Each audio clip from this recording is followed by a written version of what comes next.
Assalamualaikum warahmatullahi wabarakatuh. Halo semuanya, jumpa lagi dengan saya Chow Sing Sing, kurator dari Podcast Horror Night Story.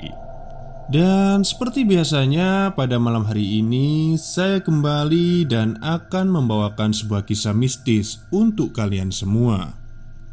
Kisah mistis kali ini saya datangkan lagi dari tweetnya Mas Bri Story yang berjudul Horor Kantor Cimahi. Oke, langsung saja ya. Seperti apa ceritanya? Mari kita simak. Sendirian, nyaris tengah malam, di tempat yang baru saja aku tempati. Suasananya sangat sepi di lahan luas yang atasnya berdiri dua bangunan. Di rumah yang gak terlalu besar ini, aku seorang diri di ruang tengah menonton televisi.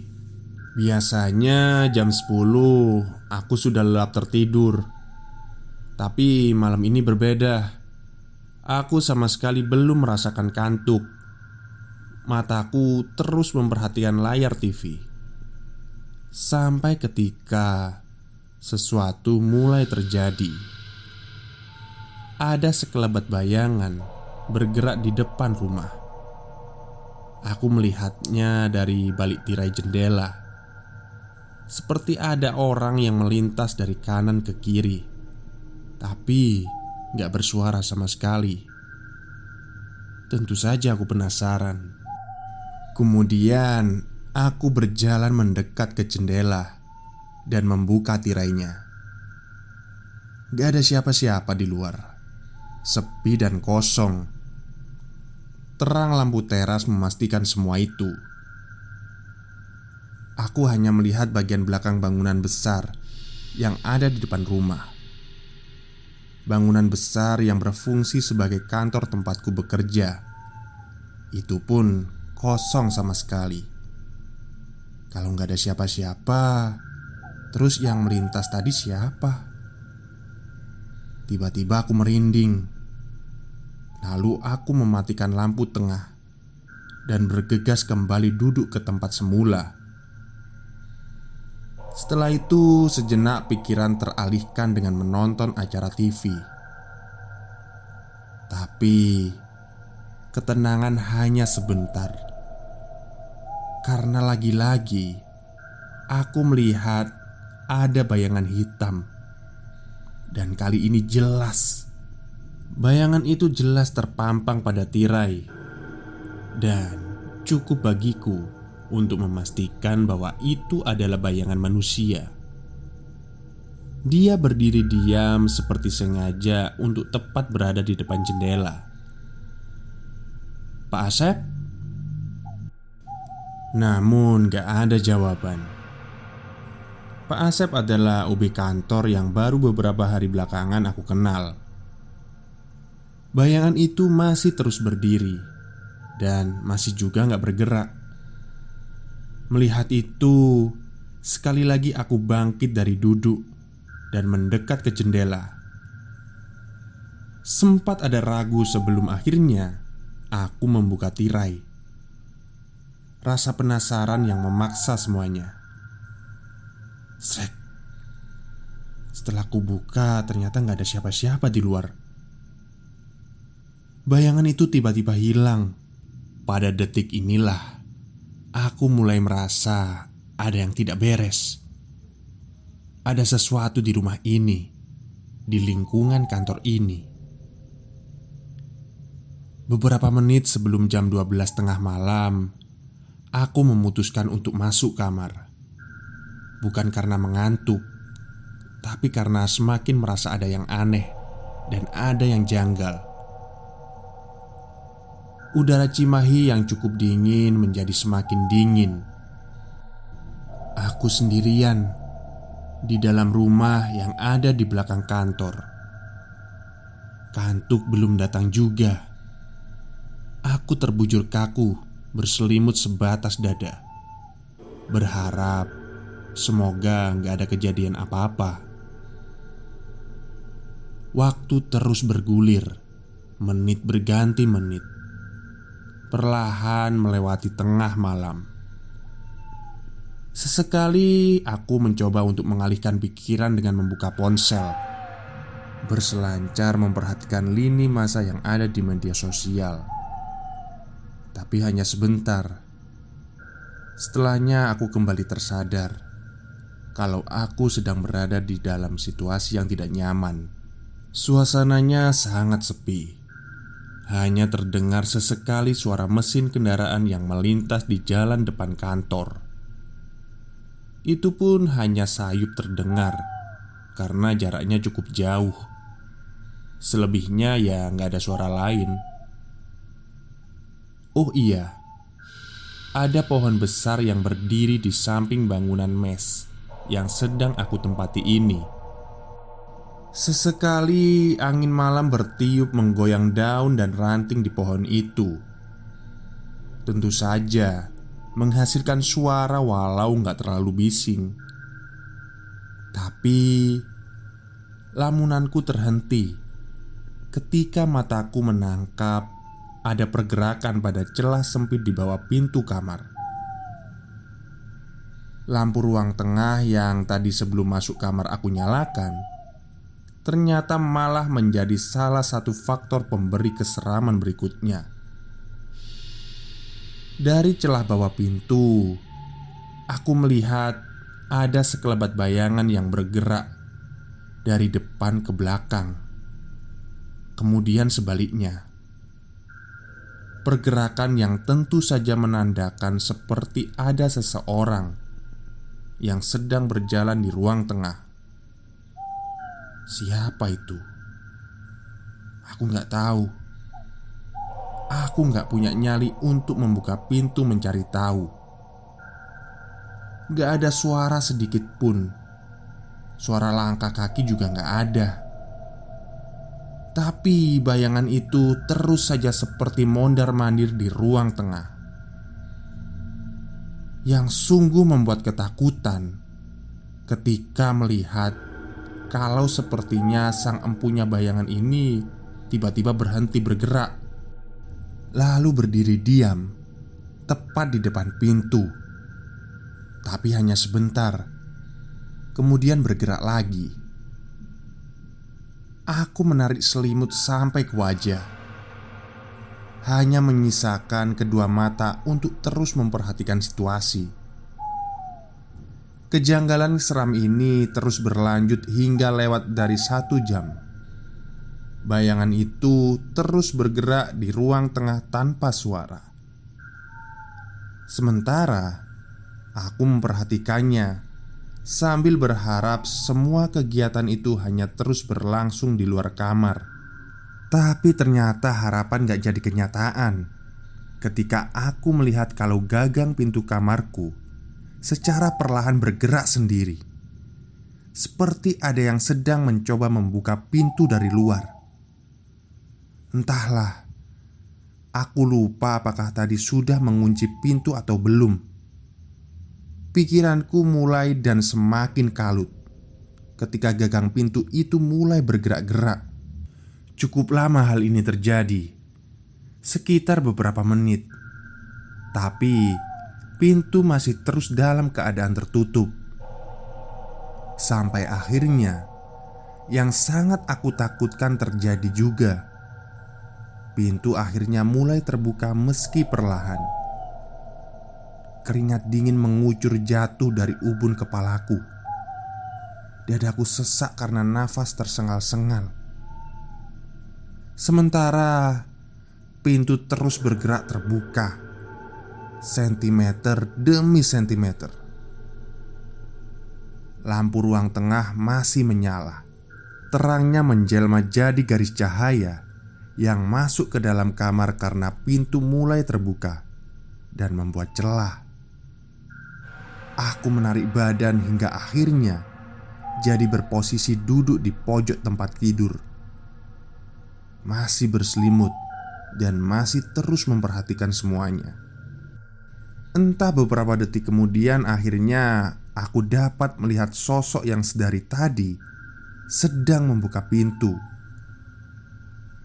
kamar dalam keadaan gelap, sementara lampu ruang tengah menyala terang. Hal ini membuat pandanganku menjadi silau. Walhasil, aku hanya dapat melihat sosok seram itu dengan bentuk siluet bayangan hitam. Ya, sosok seram. Dia berdiri mendorong pintu kamar, membukanya lebar-lebar. Sosok berbentuk seorang laki-laki. Aku sama sekali gak bisa melihat wajahnya. Ya, karena itu tadi, cahaya lampu ruang tengah membuatnya hanya terlihat seperti bayangan hitam. Dia berdiri diam, seperti memperhatikan. Ketika pintu benar-benar sudah terbuka lebar. Siapa ini? Mau apa dia? Tuhan, aku sangat ketakutan. Jantung seperti berhenti berdetak rasanya. Sulit sekali bernafas. Semua semakin menjadi-jadi ketika dia mulai bergerak.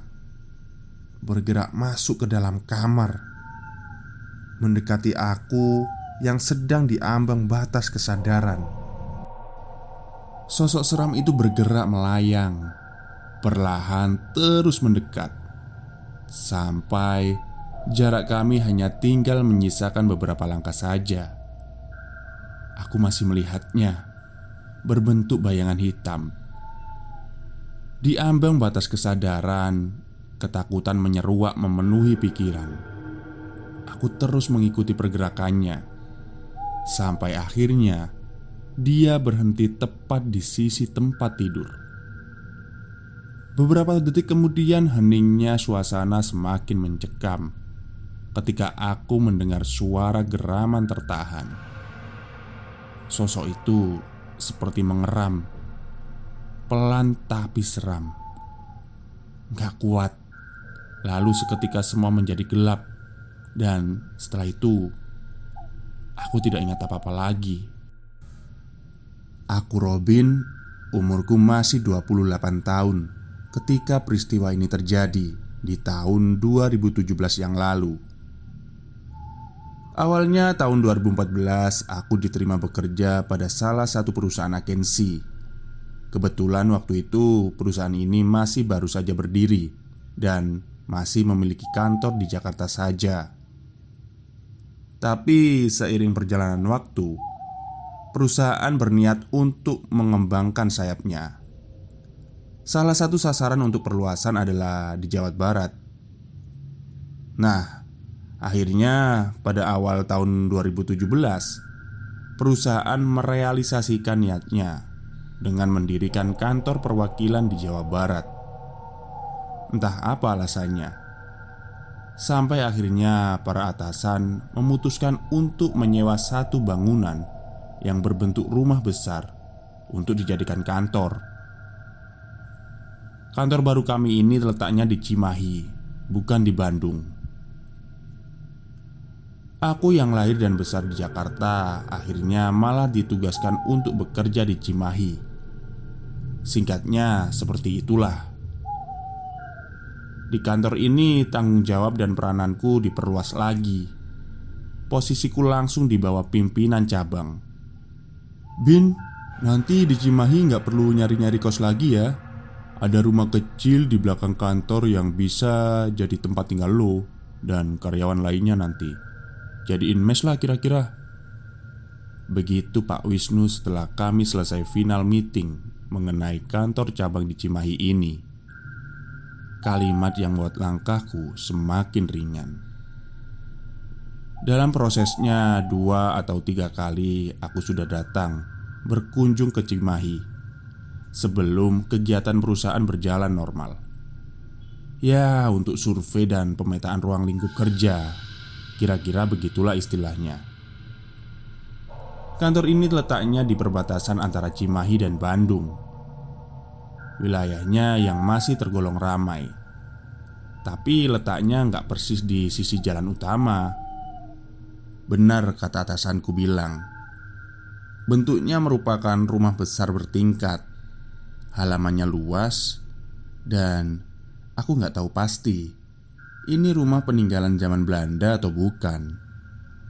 Tapi kalau dilihat dari bentuk dan struktur bangunannya, sangat tampak kalau desainnya merupakan arsitektur klasik. Pokoknya tipikal rumah-rumah zaman dulu lah. Kalau di Bandung, rumah-rumah yang bentuknya seperti ini masih banyak bisa kita jumpai di Jalan Cipaganti dan Juanda. Sudah kebayang kan bentuknya? Di bagian belakang bangunan rumah besar bertingkat ini ada lagi satu bangunan berbentuk rumah yang ukurannya lebih kecil, namun masih sama desainnya, rumah zaman dahulu. Rumah kecil ini yang akan aku tempati selama tinggal dan bekerja di sini nantinya. Ketika survei inilah pertama kalinya aku bertemu dan berkenalan dengan Pak Asep. Beliau yang nantinya akan bertugas sebagai security kantor. Pak Asep merupakan putra daerah Cimahi. Tinggalnya nggak jauh dari kantor. Mas Robin nanti tinggal di mes sama siapa lagi? Tanya Pak Asep pada suatu ketika. Ada orang kantor dari Jakarta juga Pak, Vian namanya. Nanti dia akan datang kalau kantornya sudah siap. Ya, nantinya baru hanya aku dan Vian saja yang akan tinggal di mes belakang.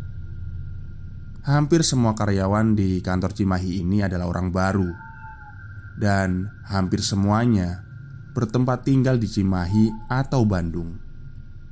Jadi mereka nggak perlu menggunakan fasilitas mes yang ada. Pada suatu minggu siang pertengahan 2017, aku dengan tas ransel besar berisi pakaian dan segala perlengkapan sampai juga di Cimahi untuk memulai bekerja pada Senin esoknya. Pak Asep menyambutku di kantor dengan senyumnya. Dia sendiri menungguku sejak pagi katanya. Harusnya aku datang bersama Vian, tapi pada detik-detik terakhir dia memutuskan untuk berangkat Senin pagi dari Jakarta karena ada keperluan mendadak. Dan karena itulah aku akhirnya berangkat sendiri. Oh iya, aku gambarkan sedikit tentang bangunan kantor ini. Lantai bawah berisi beberapa ruangan besar. Di sini ada resepsionis, ruang meeting kecil, ruang pimpinan cabang, dan beberapa ruang kantor lainnya. Di lantai atas ada ruang meeting lebih besar, beberapa ruangan yang diperuntukkan bagi manajemen proyek. Akulah orang yang diberi tanggung jawab menangani ini. Ruanganku letaknya di sudut belakang, bersebelahan dengan gudang kecil yang waktu itu isinya belum banyak.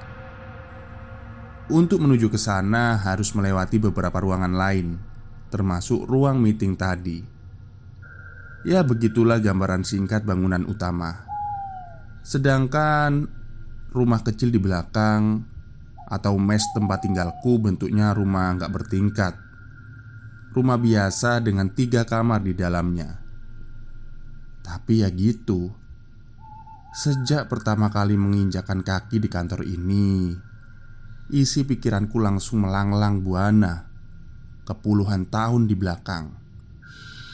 Suasana bangunan rumah ini sangat seperti zaman dahulu. Mungkin karena bentuknya menunjukkan seperti itu. Selain itu, aku juga merasakan ada yang aneh. Perasaan yang gak biasa, sulit untuk dijelaskan. Di sini beberapa kali aku merasa seperti ada yang sedang memperhatikan, entah siapa. Tapi aku mengesampingkan itu semua. Lingkungan rumah dan perumahan di sini sangat nyaman untuk dijadikan sebagai kantor. Hari Minggu itu aku habiskan berbincang dengan Pak Asep. Banyak bahasan yang tertuang, dari pekerjaan sampai urusan keluarga. Mas Robin, nanti malam saya izin pulang ya. Semalam saya sudah nginep di sini. Hehe. Tiba-tiba Pak Asep bilang begitu. "Tenang, di sini aman kok mas. Kalau malam keamanan dipegang oleh security komplek. Saya kenal semua," lanjutnya. "Oh iya pak, silakan. Tapi kalau bisa pulangnya malam aja ya pak. Temenin saya ngopi-ngopi dulu lah." Hehe. Aku benar-benar lupa kalau Pak Asep tentu saja harus pulang ke rumahnya. Aku pikir dia akan menginap di sini. Aku yang penakut ini akan susah untuk tidur di tempat baru seperti ini. Kalau tahu begini, aku berangkat Senin pagi juga seperti Vian. Malamnya Pak Asep menunaikan janjinya, menemani aku sampai hampir jam 10 malam. Sebenarnya dalam hati aku berharap Pak Asep mau untuk menginap di sini. Tapi apa daya, aku sungkan untuk memintanya. Dan benar seperti itu. Mendekati jam 10 malam, Pak Asep pamit pulang. "Tenang aja mas, security di sini patroli terus kok. Kalau ada apa-apa, telepon saya aja." Begitu kata Pak Asep sebelum pulang. Tapi tetap aku gak bisa tenang. Setelah Pak Asep pulang, aku harus melewati malam pertama di mes kantor baru. Malam pertama yang sungguh sangat menyeramkan. Kisahnya sudah aku ceritakan di awal tadi. Pagi harinya aku tersadar sekitar jam setengah 7, dibangunkan oleh suara ketukan pintu oleh Pak Asep. Syukurlah, aku akhirnya bisa melewati malam yang menyeramkan. Hari-hari berikutnya aku gak sendirian lagi, karena ada Vian yang akhirnya datang dan tinggal bersamaku di mes. Seperti yang aku bilang tadi, lingkungan kantor ini punya aura yang cukup aneh. Bangunannya seperti hendak bercerita. Seringkali juga aku merasa kalau seperti ada yang memperhatikan, tapi entah siapa. Tentang bayangan hitam. Ternyata setelah peristiwa malam itu, aku masih beberapa kali melihat penampakannya. Entah itu di depan mes, di dalam mes, atau di halaman, atau malah di dalam kantor pada jam kerja. Pernah suatu malam ketika dengan terpaksa aku harus kembali ke ruang kerja karena ada barang yang tertinggal. Ketika sudah berada di lantai atas dan barang yang aku maksud sudah dalam genggaman, tentu saja aku berniat untuk turun dan kembali ke mes. Tapi betapa terkejutnya ketika aku melihat bayangan hitam itu muncul lagi. Dia berdiri di lorong menuju tangga. Lorong itu adalah satu-satunya jalan yang harus aku lalui kalau mau turun. Gak ada jalan lagi.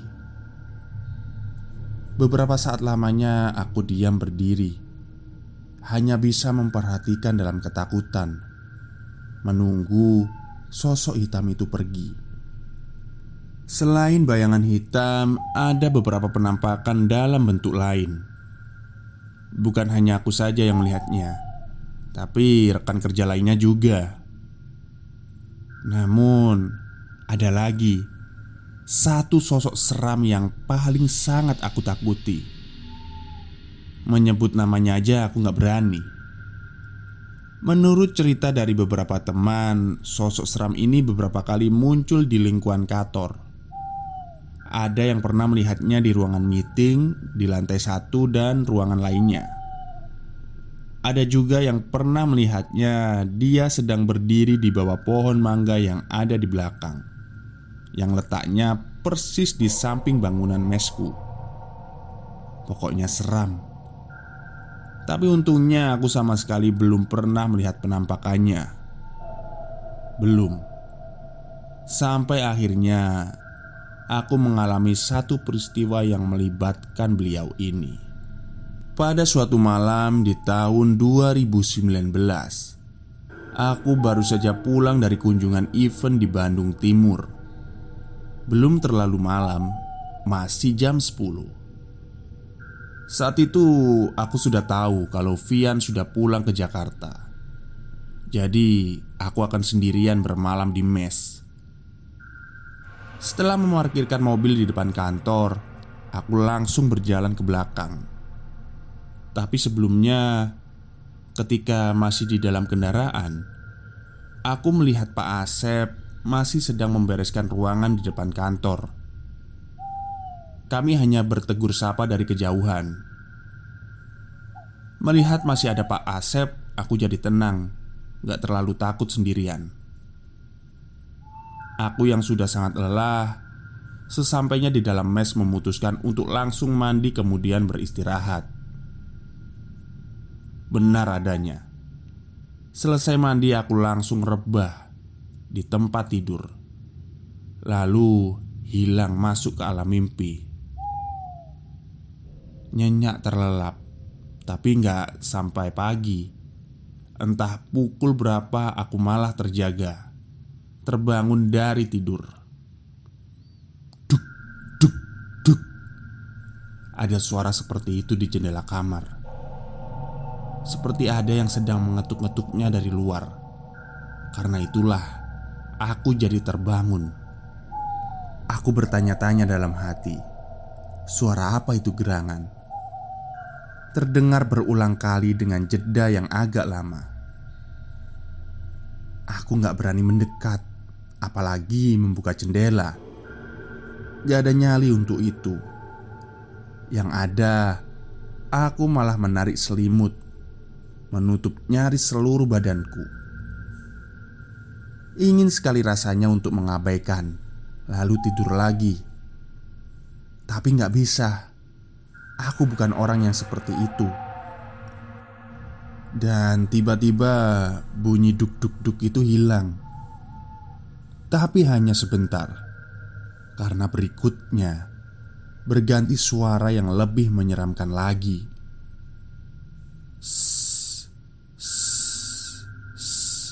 Kira-kira seperti itu bunyinya. Jendela kamar yang bentuknya merupakan jendela kayu dengan lubang-lubang kecil memanjang menjadikan suara-suara itu terdengar jelas. Sekali lagi aku merinding, semakin ketakutan. Sampai akhirnya aku gak tahan lagi. Pelan-pelan berdiri lalu berjalan keluar kamar. Di ruang tengah beberapa saat lamanya aku hanya berdiam. Masih bingung harus melakukan apa. Sampai akhirnya aku berpikir untuk menuju mobil saja, lalu pergi meninggalkan tempat ini. Aku gak mau lagi bermalam dalam cekam. Akhirnya ya sudah, aku bergegas mengambil kunci mobil. Setelah siap pergi, aku lalu melangkah untuk keluar rumah. Setelah sudah berada di depan pintu, timbul rasa ragu untuk membukanya. Gak tahu kenapa, tapi tekadku sudah bulat. Aku harus pergi dari sini. Ketika tangan sudah menggenggam ganggang pintu, entah kenapa aku penasaran untuk melihatnya keluar terlebih dahulu. Tangan kiriku lalu perlahan membuka tirai jendela, membuat celah untuk mengintip. Aku melempar pandangan, menyisir seluruh luar rumah, dari teras sampai batas jangkauan penglihatan. Terus aku perhatikan setiap sudutnya. Sampai akhirnya pandanganku berhenti ketika melihat ada sosok sedang berdiri di bawah remang cahaya, berdiri di jalur sebelah kiri yang harus aku lewati kalau hendak menuju depan kantor. Di samping bangunan kantor, aku melihat makhluk itu. Pocong, jarak yang cukup jauh, kira-kira 20 meter. Ditambah pencahayaan yang kurang, tapi aku masih bisa melihat sosoknya. Dia berdiri diam, seperti sedang memperhatikan. Refleks, aku langsung menutup tirai, lalu mundur beberapa langkah. Jantungku berdegup kencang, keringat dingin mulai bercucuran. Namun, aku tetap bertekad untuk pergi. Tapi entah bodoh atau bagaimana, kemudian aku malah kembali maju mendekati jendela dan membuka tirainya lagi. Pocong itu masih ada di sana, tapi posisinya sudah berbeda. Kali ini lebih dekat dari sebelumnya. Kira-kira hanya tinggal 10 meter jarak kami. Aku semakin jelas melihat penampakannya, semakin jelas melihat bentuknya. Sosok jenazah berbalut kain putih kusam dengan ikatan di beberapa tempat. Aku nyaris menangis. Lalu aku nekat mengerahkan seluruh tenaga yang tersisa untuk membuka pintu. Kemudian, sambil setengah menunduk, aku lari lewat jalur yang ada di sebelah kanan kantor. Dari sudut mataku, aku bisa melihat kalau pocong itu masih ada di sana, masih berdiri di depan bangunan mes. Sesampainya di depan, aku langsung menuju mobil, lalu berkendara pergi keluar, meninggalkan kantor dan mes yang seram itu. Oke, itulah cerita misteri pada malam hari ini ya. Dan terima kasih banyak kepada Mas Bri yang sudah mengizinkan ceritanya untuk saya ceritakan kembali dalam bentuk audio. Terima kasih. Dan terima kasih juga untuk para pendengar yang sudah mendengarkan podcast saya pada malam hari ini. Semoga kalian terhibur ya. Memang ini rekamannya itu siang-siang, karena kalau malam itu karena rumah saya ini kan dekat dengan musola ya. Jadi ada suara orang darus. Terus apalagi mau rekaman tengah malam, ada anak-anak kecil bangunin sahur. Jadi rekamannya siang lah. Agak bising ya mungkin ya. Tapi mohon dimaklumi. Oke, mungkin itu saja yang bisa saya sampaikan pada malam hari ini. Semoga kalian semua terhibur. Selamat malam dan selamat beristirahat.